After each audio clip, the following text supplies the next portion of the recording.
अभी हमारे बीच में मौजूद हैं चौसा नगर पंचायत के चेयरमैन प्रतिनिधि और पूर्व जिला परिषद सदस्य डॉक्टर मनोज यादव। इनसे हम लोग विकास कार्यों को लेकर के चर्चा करेंगे। सर, चौसा नगर पंचायत में इन दिनों जिस प्रकार से विकास कार्य देखे जा रहे हैं, क्या कुछ रोड मैप है और अब तक कितने कार्य हो पाए? देखिए,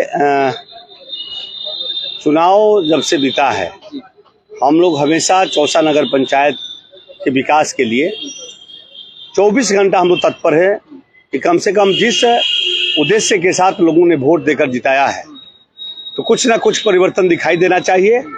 उस कड़ी में चौसा नगर पंचायत में कुछ दिन पहले तो आप देखे ही होंगे कि चौसा नगर पंचायत में जो कार्य चल रहे हैं वो सबको समन्वय स्थापित करके सभी साथी जो विकास के प्रति सोचता है वो सब लोग साथ लेकर काम की जो गति है चौसा नगर पंचायत में पूरे बिहार के नगर पंचायत से सबसे आगे अभी हम लोग खींच के लेके चल रहे हैं। लाइट भी कई सारे अभी तो हाई मास्ट लाइट, तिरंगा लाइट, इसके बाद आपको वाटर कूलर, इसके बाद सड़क, गली नली तो छोड़िए, गली नली तो जो आएगा सब बनवाएगा लोग, लेकिन उसमें भी जो 25 वर्षों तक जो जनप्रतिनिधि जो मुखिया नहीं बनवा पाया उस कार्य को हम लोग युद्ध स्तर पर बनवाने का काम कर रहे हैं अभी। अच्छा, शहीद को लेकर के भी कई सारे आपने देखिए, सुनील यादव हवलदार थे, शहीद हो गए। उनके लिए भी हम लोग नगर पंचायत से अभी सशक्त स्थायी समिति और सामान्य बोर्ड की बैठक में हमको लेना मजबूरी इसलिए था कि शहीद के नाम पर और मेरे गांव का बेटा जो देश के लिए प्राण देता है तो मेरी भी नैतिक कर्तव्य था कि हम लोग उनके लिए कुछ करें। और ऐसे भी बहुत से जनप्रतिनिधि गए उनके घर तक पुछार करने के लिए, तो हम लोग जो है जिला पदाधिकारी महोदय से बात हो रही थी हमको, तो हमने कहा कि सर हम इसको अभी अपने कैबिनेट से ले लेते हैं और बोर्ड से भी ले लेते हैं।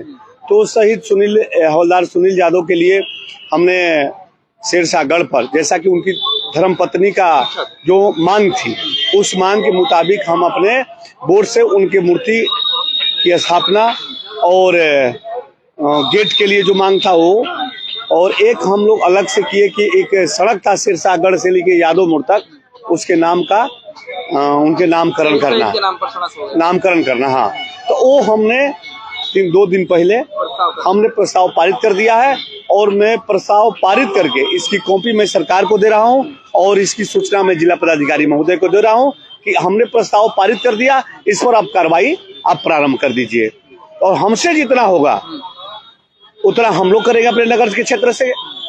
और आज की स्थिति यह है कि हमने 3-4 रोड, चौसा बाजार रोड मुख्य सड़क है, चौसा रानी घाट तक, चौसा 12 मोड़ से लेकर शेरशाहगढ़ होते हुए आपको यादव मोड़ तक, और एक स्कीम और हम लोगों ने दिया है शेरशाहगढ़ जो है उसके फाटक से लेकर करमनासा नदी तक। इस सारे जनप्रतिनिधियों का कोऑर्डिनेशन है। हम तो अपने क्षेत्र के जनप्रतिनिधि के लिए माननीय सदस्य सांसद महोदय के पास भी अनुरोध करते हैं, माननीय विधायक जी के यहाँ भी अनुरोध करते हैं, क्योंकि मुझे लगता है कि अपने क्षेत्र के लिए मुझे किसी भी जनप्रतिनिधि के यहाँ मैं जाऊं और मेरा क्षेत्र का काम हो तो हम तो उसी में भलाई किसी के दरवाजे पर कहीं जा सकते हैं अपने क्षेत्र की जनता के लिए, अपने क्षेत्र के विकास के लिए, अपने क्षेत्र की जो आम आवाम है उसके सम्मान के लिए मैं कहीं जा सकता हूँ। अच्छा, लंबे समय से चौसा वासियों की मांग थी गंगा घाट पर सीढ़ी निर्माण को लेकर। देखिए अभी बुडको के एमडी से हम लोग मिले, बुडको के चीफ इंजीनियर से मिले और वहां के बाद पूरी टीम आ गई चौसा में और तीनों घाटों का हमारा निर्माण के लिए एक मास्टर प्लान बना है और वह प्रस्ताव जो है इसके पूर्व के डीएम साहब ने गंगा समिति से पास करके भेजा था, जो हमने कैबिनेट से पास करके भेजा उसको मैंने डीएम साहब भी भेज दिए और तीनों घाटों का प्राकलन बन के आपको विभाग में जा रहा है। जो अभी भारतीय जनता पार्टी के माननीय मंत्री जीवेश मिश्रा जी से भी मैं मिला था कुछ दिन पहले, उन्होंने भी आश्वस्त किया था कि मैं इस पर मैं निश्चित रूप से कार्रवाई करूंगा। तो मुझे विकास के लिए जिन पदाधिकारी के यहाँ और जिन जनप्रतिनिधि के यहाँ दरवाजा खटखटाना होगा, मैं निश्चित रूप से अपने जनता के लिए, अपने क्षेत्र की जनता के लिए, जनता तो मेरे लिए भगवान है, वादा भी वही किया था। मैं चेयरमैन, यदि डायरेक्ट चुनाव नहीं होता तो मैं कभी चेयरमैन नहीं बनता, मेरी पत्नी कभी चेयरमैन नहीं बनती।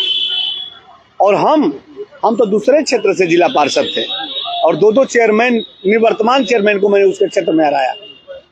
तो हम काम के प्रति जाने जाते हैं, हमको काम चाहिए, हमको टाइम नहीं काटना है। टाइम तो यहाँ 70 साल आदमी को जिंदा ही रहना है।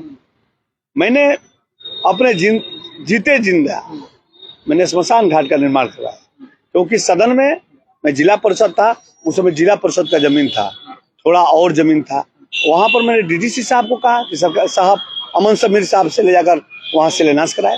तो हम लोग तो इसके लिए जाने जाते हैं, काम के लिए। बच्चों का ग्राउंड नहीं है।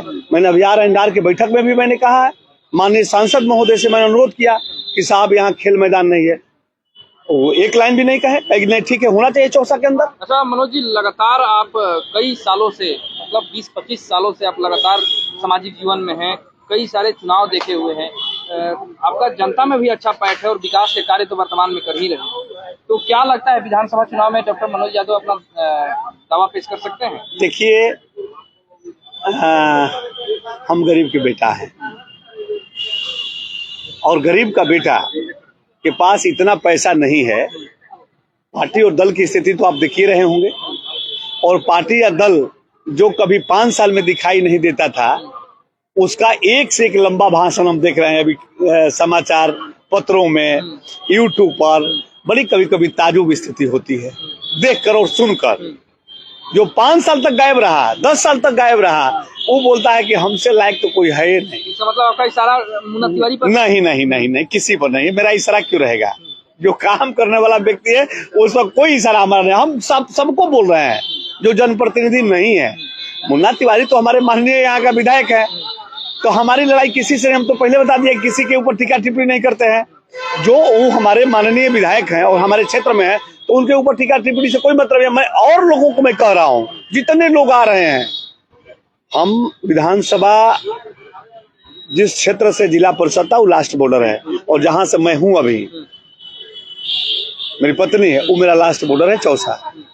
हम गांव का गली गली जानते हैं, विधानसभा का एक एक गली गली जानते हैं।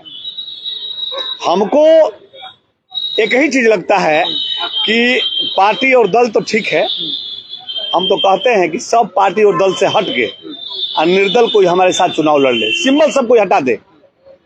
पार्टी दल क्या होता है? तो सब कोई अपना अपना टिकट हटा दे। तो निर्दल आने का? अरे भाई, टिकटवा तो सबका हट जाए। नहीं तो आप निर्दल आ सकते हैं ना? निर्दल नहीं, देखते हैं अभी क्या होता है। यदि हमको कोई पार्टी योग्य समझेगी तो जरूर बुलाकर हमको टिकट देगी। का मूड में है, चुनाव लड़ेंगे भी है। लेकिन जब पार्टी हमको बुलाकर कहेगी कि आपके जैसे लोगों की हमारी पार्टी में आवश्यकता है, तभी मैं चुनाव लड़ूंगा। मैं उसके दरवाजे तक नहीं जाऊंगा कि हमको दे दीजिए। वो कहेगा, बुलाएगा और कहेगा कि आप बक्सर विधानसभा के लायक हैं और फिट उम्मीदवार हैं, तो मैं देखूंगा, सोचूंगा, विचार करूंगा, इसके बाद मैदान में। मुन्ना बाबा ने कहा है कि अणुबम गिरेगा और बीजेपी में भगदड़ मच जाएगा। देखिए एगो बात, न हम यहाँ के माननीय विधायक के विषय में कुछ कहना चाहते हैं, न बीजेपी के विषय में कहना चाहते हैं। यहाँ देखिए रहे पार्टी की स्थिति और दल की स्थिति। हम तो पहले भी आपको बता दिए कि पार्टी और दल तो एक से कैंडिडेट क्या क्या बोल रहे हैं हम रोज सुनते हैं। कोई टीका टिप्पणी हम नहीं करते हैं। समाज जानता है, लोग जानते हैं, गांव के लोग जानते हैं कि काम करने वाला व्यक्ति कौन है। तो काम करने वाले को मौका मिलेगा? मौका जरूर। पार्टी और दल सबके आंख और कान होते हैं। ऐसा नहीं है कि पार्टी और दल का विजिलेंस, CID, इंटेलिजेंस उसका भी है और वो भी देख रहा है कि हमको क्या करना चाहिए बक्सर विधानसभा के लिए। तो सब कोई तो जिताऊ ही कैंडिडेट खोज रहा है कि मेरा कोई कैंडिडेट आ जाए तो वो जीत जाए। तो देखते हैं, कहीं किसी की कृपा होगी तो फिर मैं विचार करूंगा।